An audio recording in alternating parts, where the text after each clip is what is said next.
పోలిస్తే ఈ రోజుల్లో బ్యాంకుల్లో పర్సనల్ లోన్స్ తీసుకునే వారి సంఖ్య విపరీతంగా పెరిగిపోయిందని చెప్పొచ్చు. బ్యాంకులు కూడా అంతకు ముందు కంటే ఇప్పుడు ఈజీగానే లోన్లు మంజూరు చేస్తున్నాయి.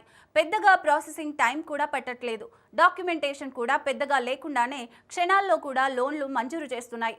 అయితే బ్యాంకుల్లో లోన్లు తీసుకునే ముందు దరఖాస్తుదారులు కొన్ని విషయాల్ని తెలుసుకోవాల్సి ఉంటుంది. వడ్డీ రేట్ల విషయంలో జాగ్రత్తగా ఉండాలి. ఒక బ్యాంకుకు ఇంకో బ్యాంకుకు వడ్డీ రేట్లలో చాలా తేడాలు ఉండొచ్చు.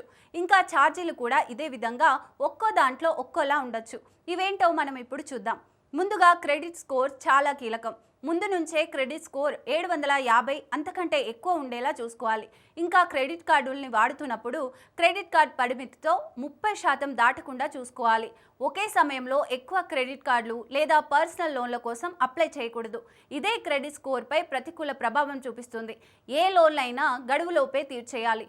అప్పుడే క్రెడిట్ స్కోర్ మెరుగ్గా ఉంటుంది. క్రెడిట్ స్కోర్ మెరుగ్గా ఉన్నప్పుడు తక్కువ వడ్డీకే లోన్ పొందొచ్చు. చాలా ప్రముఖ బ్యాంకుల్లో పర్సనల్ లోన్ వడ్డీ రేట్లు 10 నుంచి 14% వరకు ఉన్నాయి. కొన్ని ఎన్బిఎఫ్సిలు బ్యాంకుల కంటే రెట్టింపు వడ్డీని వసూలు చేస్తున్నాయి.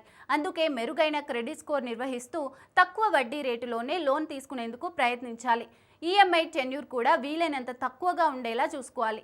అప్పుడు వడ్డీ కూడా తగ్గే అవకాశం ఉంటుంది.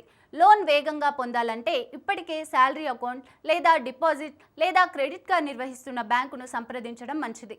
బ్యాంకుకు మీ నెలవారీ ఆదాయం, విత్డ్రాయల్ వివరాలు క్షుణ్ణంగా తెలుస్తాయి. అందుకే అకౌంట్ ఉన్న వారికి బ్యాంకులు తక్కువ వడ్డీ రేటు లేదా ప్రాసెసింగ్ ఫీజులతో రుణం తొందరగా వచ్చేందుకు వీలుంటుంది.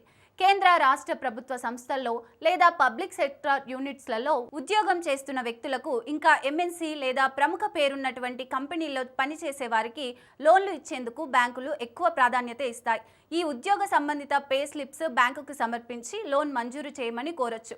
చివరగా పర్సనల్ లోన్లపై బ్యాంకులు వడ్డీనే కాకుండా ప్రాసెసింగ్ ఫీజు, జీఎస్టీ వంటివి ఇతర ఛార్జీలు విధిస్తాయి. కొన్ని బ్యాంకులేమో ఫ్లాట్ ప్రాసెసింగ్ ఫీజులు వసూలు చేస్తే, ఇంకొన్ని లోన్ మొత్తంపై 1 నుంచి 3% వరకు ఫీజు వసూలు చేస్తాయి.